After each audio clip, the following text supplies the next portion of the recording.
പ്രിയ സുഹൃത്തുക്കളെ, എൻ്റെ ജീവിത കഥയുടെ അടുത്ത ഭാഗമാണ് ഞാൻ പറയുന്നത്.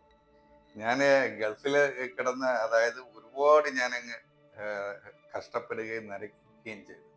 എന്നാലും ഞാൻ പരമാവധി ഗൾഫിൽ തന്നെ പിടിച്ചു നിന്നു. ഞാൻ ഒരു ലേബർ സപ്ലൈയിൽ വിസയാക്കുന്നിടം വരെയാണ് ഞാൻ നിങ്ങളെ അടുത്ത് പറഞ്ഞത്. അങ്ങനെ ലേബർ സപ്ലൈയിൽ ഞാൻ വിസയാക്കി. ഞങ്ങൾക്ക് തുടർച്ചയായിട്ട് കുറെ പണികൾ, അതായത് ഒന്ന് രണ്ട് മാസം പണി കിട്ടും, ചിലപ്പോൾ ഒരു മാസം പണിയില്ലാതെ റൂമിൽ കിടക്കേണ്ടിയും വരും. അങ്ങനെയൊക്കെ കുറേശ്ശെ പണികളൊക്കെ കിട്ടി. ഞാൻ കുറേശ്ശെ പൈസകളൊക്കെ വീട്ടിൽ അയക്കാനൊക്കെ തുടങ്ങി.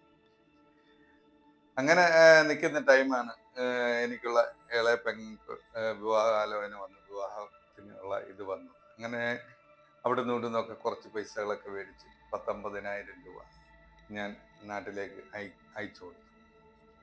അയച്ചു കൊടുത്ത് ഞാൻ അങ്ങനെ നിൽക്കുന്ന ടൈമാണ് അവര് എൻ്റെ അടുത്ത് പറഞ്ഞു, പൈസകൾ ഇതുപോലെ തികയത്തില്ല എന്ന് പറഞ്ഞു. അതായത് കല്യാണം നടത്താൻ പൈസകൾ തികയത്തില്ല. ഞാൻ പറഞ്ഞു, നിങ്ങൾ എവിടുന്നെങ്കിലും അഡ്ജസ്റ്റ് ചെയ്യുകയോ കാര്യങ്ങൾ ചെയ്യുകയോ ഒക്കെ ചെയ്യും എന്ന് പറഞ്ഞു. അന്നേരം മൂത്ത ചേട്ടൻ ഇത്ര 3-4 പവൻ മൂത്ത ചേട്ടൻ കൊടുത്തു. അതുപോലെ 10 പവനോളം രണ്ടാമത്തെ ചേട്ടൻ കൊടുത്തു. പിന്നെ എനിക്ക് നേരെ മൂത്ത ആള് വലുതായിട്ടൊന്നും, അതായത് അയാളേലൊന്നുമില്ല, വലുതായിട്ട് അയാളൊന്നും കൊടുത്തിട്ടുമില്ല. അതായത് മെയിനായിട്ട് അയാൾ ചെയ്ത കാര്യം എന്ന് പറഞ്ഞു കഴിഞ്ഞാൽ, അയാളെ നാട്ടിലുള്ളൂ. അതുകൊണ്ട് അയാളാണ് മുൻഗണന എടുത്ത് ഈ വിവാഹത്തിന് ആളായിട്ട് നിന്നത്. പിന്നെ അയാളെന്ന് പറഞ്ഞു കഴിഞ്ഞാൽ ഞങ്ങളെ ഒരു മാമന്റെ കമ്പനിയിൽ അയാൾ സെയിൽസ്മാനായിട്ട് പോയിക്കൊണ്ടിരിക്കുക. അതായത് സോപ്പിന്റെ ഒക്കെ ബിസിനസ് ഉണ്ട്, അതിന്റെയൊക്കെ സെയിൽസ്മാനായിട്ട് പോയിക്കൊണ്ടിരിക്കുക. എന്നാലും അത്യാവശ്യം പൈസയും കാര്യങ്ങളൊക്കെ ശമ്പളമൊക്കെ ഉണ്ട്. എന്നാലും അയാള് ഒന്നും കൊടുത്തില്ല. അന്നേരം ലാസ്റ്റ് ഘട്ടത്തിൽ പൈസ തികയാതെ വന്നപ്പോഴത്തേക്ക് ഏതാണ്ട് തുച്ഛമായ പൈസ എങ്ങാണ്ട് തികയാതെ വന്നു. അന്നേരം ഇവര് ഒരു കാര്യം ചെയ്തു. ഇവര് ഞങ്ങൾക്കുള്ള ഈ ഈ പ്രമാണവും കാര്യങ്ങളും, വീട്ടിന്റെ പ്രമാണം കാര്യങ്ങളും സൊസൈറ്റി കൊണ്ടുവച്ച് ഇവര് 1,50,000 രൂപ ലോൺ എടുത്തു. ഈ 1,50,000 രൂപ ലോൺ എടുത്തത് യഥാർത്ഥത്തിൽ പറഞ്ഞു കഴിഞ്ഞാൽ അത് ഒരു വെറുതെ ഉള്ള ഒരു ലോൺ എടുപ്പായിരുന്നു. കാര്യം ഇതിൽ നിന്ന് 50,000 രൂപ മൂത്ത ചേട്ടൻ മേടിച്ചെടുത്തു.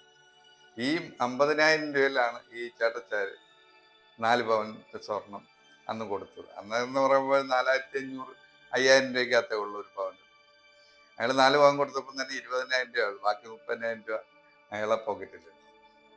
പിന്നെന്ന് പറഞ്ഞു കഴിഞ്ഞാൽ എനിക്ക് നേരെ മൂത്ത ആള് അതിൽ നിന്ന് കുറെ പൈസ എടുത്ത് അയാൾ കുറെ ഫർണിച്ചറുകളും കാര്യങ്ങളും അയാൾ സ്വന്തമായിട്ട് മേടിച്ചു. പിന്നെ അതിന്റെ തുച്ഛമായിട്ട് എന്തോ ഒരു അളിയിച്ചാർക്ക് ഒരു വള ഇടാൻ വേണ്ടി ഈ സ്വർണം മേടിച്ചു, 3 പവൻ രൂപ കണ്ട്. അതിനു വേണ്ടി മാത്രമാണ് ഈ ലോൺ എടുത്തത്. ഇതൊന്നും എനിക്ക് വലുതായിട്ട് എനിക്ക് അറിയത്തില്ല. നമ്മൾ ഗൾഫിലാണല്ലോ, നമ്മൾക്ക് വലുതായിട്ടൊന്നും അറിയാം. അങ്ങനെ വിവാഹങ്ങളൊക്കെ നടന്നു, കാര്യങ്ങളൊക്കെ മുന്നോട്ട് പോയിക്കൊണ്ടിരുന്നു. കുറച്ച് നാൾ കഴിഞ്ഞപ്പോഴത്തേക്ക് എനിക്ക് നാട്ടിൽ വരണമെന്ന് തോന്നി. അങ്ങനെ ഞാൻ ലീവിന് നാട്ടിൽ വന്നു. അപ്പോഴത്തേക്കെന്ന് പറയുമ്പോഴത്തേക്ക് രണ്ടാമത്തെ ചേട്ടൻ കല്യാണമൊക്കെ കഴിച്ചു. അയാള് ഒരു പെൺകുട്ടിയെ സ്നേഹിച്ച് അയാള് കല്യാണമായിട്ടെന്ന് പറയണ്ട, അയാൾ വിളിച്ചുകൊണ്ട് വീട്ടിൽ കൊണ്ടുവന്ന് അങ്ങനെ ഇത് ചെയ്ത് അവർക്ക് 2 കുട്ടികളും കാര്യങ്ങളൊക്കെ ഉണ്ട്. അന്നേരം മിക്കവാറും അമ്മയും അവരും ഒക്കെ ആയിട്ട് ചെറിയ ചെറിയ വഴക്ക് എന്ന ഒക്കെ കൂടും. അങ്ങനെ ഞാൻ വരുന്ന സമയത്ത് എന്ന് പറയുമ്പോഴത്തേക്ക് അമ്മ രണ്ടാമത്തെ ചേട്ടന്റെ വീട്ടിൽ ചാത്തന്നൂര്, അതായത് രണ്ടാമത്തെ ചേട്ടൻ ലീവിന് വന്നിട്ടുണ്ടായിരുന്നു. രണ്ടാമത്തെ ചേട്ടന്റെ വീട്ടിലായിരുന്നു അമ്മ. ഇവര് തലേന്ന് രണ്ടുപേരും കൂടെ വഴക്കിട്ടിട്ട് രണ്ടാമത്തെ ചേട്ടനും ഭാര്യയും കുട്ടികളും എല്ലാം കൂടെ അവർക്കുള്ള വീട്ടിൽ പോയി.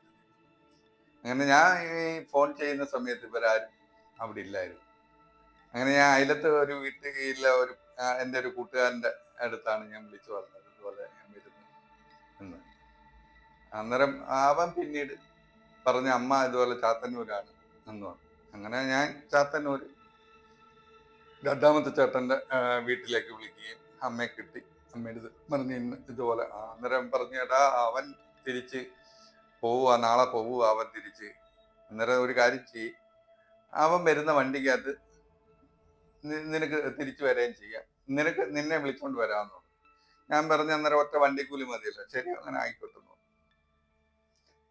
അങ്ങനെ ഞാൻ തിരുവനന്തപുരത്ത് വന്ന് ഒരു അരമണിക്കൂർ എയർപോർട്ടിൽ ഞാൻ വെയിറ്റ് ചെയ്ത് അവര് അന്നേരത്തേക്ക് വന്ന് രണ്ടാമത്തെ ചേട്ടനുമായിട്ട് സംസാരിച്ച് ചേട്ടച്ചാര് പറഞ്ഞതുപോലെ എനിക്ക് നേരെ മൂത്ത ആളിന്റെ വൈഫും അവനുമായിട്ടൊക്കെ എപ്പോഴും അമ്മ വഴക്കാണ്.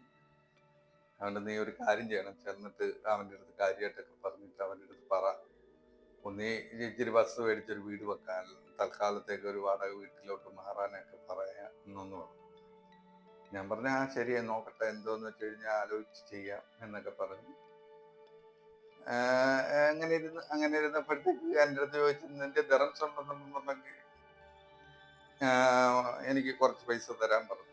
അങ്ങനെ എന്ന് പറഞ്ഞു കഴിഞ്ഞാൽ അന്ന് 500 ദിറംസും കണ്ട് അയാൾക്ക് ഞാൻ കൊടുത്ത് ഞാൻ പിന്നെ അത് കഴിഞ്ഞിട്ട് ഈ വണ്ടിക്കകത്ത് ഞങ്ങളെല്ലാവരും കൂടെ, അയാളെ ഭാര്യ, മക്കളുമാര്, അമ്മ എല്ലാവരും ഉണ്ടായിരുന്നു. പിന്നെ അവരെ വീട്ടിൽ ചാത്തന്നൂര് അവരെ വീട്ടിൽ ഞങ്ങൾ പോയി അവരെ കൊണ്ടുവന്ന് ഇറക്കിയിട്ട് ഞാനും അമ്മയും കൂടി ഈ വണ്ടിക്കകത്ത് തന്നെ ഞങ്ങൾ എൻ്റെ വീട്ടിലേക്ക് വരും.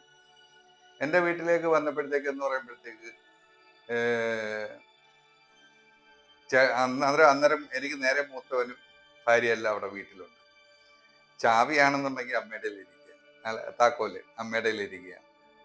അന്നേരം ഒരു അതിഭയങ്കരമായ ഒരു വഴക്ക് അവിടെ ഉണ്ടായി. അന്നേരം ഇയാളെന്ന് പറയുമ്പോൾ ഞങ്ങളെ വീടെന്ന് പറയുമ്പോഴത്തേക്ക് പകുതി ഓടും പകുതി വാർപ്പുമായിട്ടാണ്. അന്നേരം ഈ വാർത്ത വീട്ടിൻ്റെ അതിലേ കൂടെ കയറിയിട്ട് ഈ ഓടിളക്കി ഇതിനകത്ത് ഇറങ്ങി.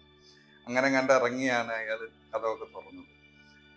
അതിന് ഒരു വഴക്ക്, നല്ലൊരു വഴക്ക് അവിടെ. ഞാനിങ്ങനെ 5 കൊല്ലം കൂടി വരികയാണ്, തിണ്ണയിൽ ഇങ്ങനെ പെട്ടിയൊക്കെ വെച്ചിട്ട് ഇങ്ങനെ ഇവർ തമ്മിൽ വഴക്ക് കേട്ടുകൊണ്ട് ഞാൻ എങ്ങനെ എന്തോ വേണം എന്ന് എനിക്ക് തന്നെ അറിയാൻ വയ്യ. കാര്യം കുറെ കഴിഞ്ഞപ്പോൾ ഞാൻ തന്നെ സഹിയിട്ട് ഞാൻ പറഞ്ഞു നിർത്താൻ പറഞ്ഞു. ഇങ്ങനെ ചെയ്ത് ഇങ്ങനെ പെട്ടിയൊക്കെ എടുത്ത് വീട്ടിനകത്ത് കയറി ഇങ്ങനെ ചെയ്ത് ബാക്കി കാര്യങ്ങൾ അടുത്ത ഭാഗത്തിൽ പറയാം.